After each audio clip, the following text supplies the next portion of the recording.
नमस्कार। नमस्कार। आज हम एक श्रोता के भेजे हुए स्रोत पर थोड़ी गहराई से बात करेंगे। हाँ।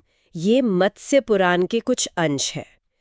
ये हिंदू धर्म के जो 18 महापुराण हैं, उनमें से एक बहुत महत्वपूर्ण ग्रंथ माना जाता है। बिल्कुल, ये काफी महत्वपूर्ण है। हाँ, तो हमारा इरादा ये है कि इस प्राचीन ग्रंथ से जो खास ज्ञान है या जो गहरी बातें हैं उनको निकालें। और खास तौर पर हम भगवान विष्णु के पहले अवतार मतलब मत्स्य अवतार की कथा पर ध्यान देंगे। तो चलिए शुरू करते हैं। हाँ बिल्कुल। और देखिए, पुराणों की जो खासियत है ना, वो ये कि ये सिर्फ कहानियां नहीं होती हैं। इनमें असल में सृष्टि कैसे बनी, ये ब्रह्मांडीय चक्र, वंशावलियां और धर्म की कई जटिल अवधारणाएं होती हैं। मत्स्य पुराण का तो नाम ही भगवान विष्णु के मछली अवतार पर है, और वही इसकी कह सकते हैं केंद्रीय कथा भी है। हाँ, मैंने भी जो अंश देखे उसमें एक बड़ा हिस्सा मनु और एक छोटी मछली की कहानी का है। हाँ, मनु की कहानी। कि मनु कितमाला नदी में तर्पण कर रहे थे, पानी दे रहे थे, तभी उन्हें एक छोटी सी मछली मिली और उसने रक्षा मांगी। सही। और मनु ने उसे बचाया भी। लेकिन यहाँ से बात बहुत दिलचस्प हो जाती है। अच्छा। वो छोटी सी मछली वो अचानक मतलब आश्चर्यजनक रूप से बढ़ने लगती है। पहले मनु के कमंडलू में नहीं समाई, फिर मटके में, फिर तालाब में, और आखिर में तो समुद्र भी उसके लिए छोटा पड़ गया। अरे वाह। और तब उस मछली ने अपना असली रूप दिखाया कि वो वास्तव में भगवान विष्णु है। अच्छा। तो मतलब वो पूरी प्रक्रिया एक तरह से रेवलेशन थी। हाँ बिल्कुल, ये दिखाने के लिए कि वो कोई साधारण मछली नहीं। और फिर भगवान विष्णु ने मनु को चेतावनी दी। किस बारे में? आने वाले प्रलय के बारे में। एक महाविनाशकारी बाढ़ जो सब कुछ नष्ट कर देगी। ओहो। हाँ, और उन्होंने मनु को एक बहुत बड़ी नाव बनाने का निर्देश दिया। कहा कि उसमें सभी जीवित प्राणियों के जोड़े ले लो, हर तरह के बीज और सप्त ऋषियों को साथ लेकर तैयार रहो।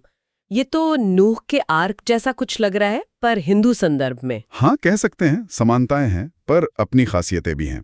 तो जब प्रलय आया, पूरी पृथ्वी पानी में डूब गई, तब भगवान विष्णु ने एक विशाल सुनहरी मछली का रूप लिया, जिसके सर पर एक बड़ा सा सींग था। अच्छा, एक सींग वाली मछली। हाँ, और मनु ने फिर वासुकी नाग को रस्सी की तरह इस्तेमाल करके नाव को उस मछली के सींग से बांध दिया। और फिर मत्स्य रूपी विष्णु उस नाव को खींचते हुए सुरक्षित हिमालय के सबसे ऊंची चोटी तक ले गए। इस तरह मनु, वो सप्तऋषि और जीवन के वो सारे बीज बच गए। कमाल है। हाँ, और अगर इसे हम बड़े फलक पर देखें तो ये सिर्फ एक बचाव की कहानी नहीं है। यह असल में ब्रह्मांडीय व्यवस्था को फिर से स्थापित करने, ज्ञान को बचाने कहा जाता है।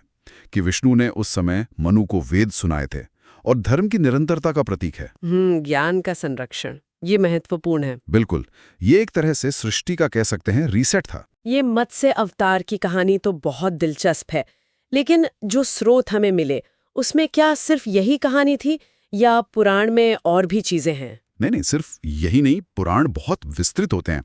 इन अंशों में भी सृष्टि की उत्पत्ति कैसी हुई, जिसे सर्ग कहते हैं, उसका वर्णन है।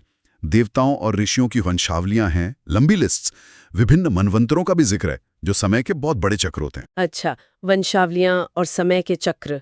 और हाँ, और इसके अलावा विभिन्न व्रतों का महत्व, दान पुण्य का क्या फल मिलता है, कौन कौन से तीर्थ स्थान महत्वपूर्ण हैं, इन सब का भी जिक्र मिलता है। राजाओं, ऋषियों, स्थानों की तो लंबी सूचियां हैं। इनसे उस समय के समाज, उसकी संरचना, धार्मिक मान्यताओं का अंदाजा लगता है। और हाँ, धर्म, सदाचार, अपने कर्तव्य क्या हैं, इन बातों पर भी जोर दिया गया है। तो कुल मिलाकर अगर हम मत्स्य पुराण के इन अंशों से मुख्य बातें निकालें तो वो क्या होंगी? ये हमें क्या सिखाता है? देखिए, मेरे विचार में ये स्पष्ट है कि ये सिर्फ एक प्राचीन कहानी से कहीं ज्यादा है। हाँ, ये हमें सृष्टि और विनाश के चक्र के बारे में बताता है, जो लगातार चलता रहता है। ये ज्ञान और जीवन को बचाने के महत्व पर जोर देता है, और ये भी कि धर्म का पालन करना क्यों जरूरी है, खासकर संकट के समय में। ये दिखाता है कि कैसे दिव्य हस्तक्षेप, डिवाइन इंटरवेंशन, व्यवस्था को बनाए रखता है और चीजों को आगे बढ़ाता है। व्यवस्था का संतुलन। हाँ बिल्कुल। तो आज की इस बातचीत से एक सवाल मन में आता है। पुराणों में ये जो समय और अस्तित्व का चक्रीय नजरिया है कि विनाश होता है फिर सृजन होता है, ये सोच आज के समय में हमारे अपनी जीवन को, हमारे समाज को, हमारे युग को समझने में किस तरह प्रासंगिक हो सकती है? ये एक विचारणीय बिंदु है जिस पर श्रोता सोच सकते हैं।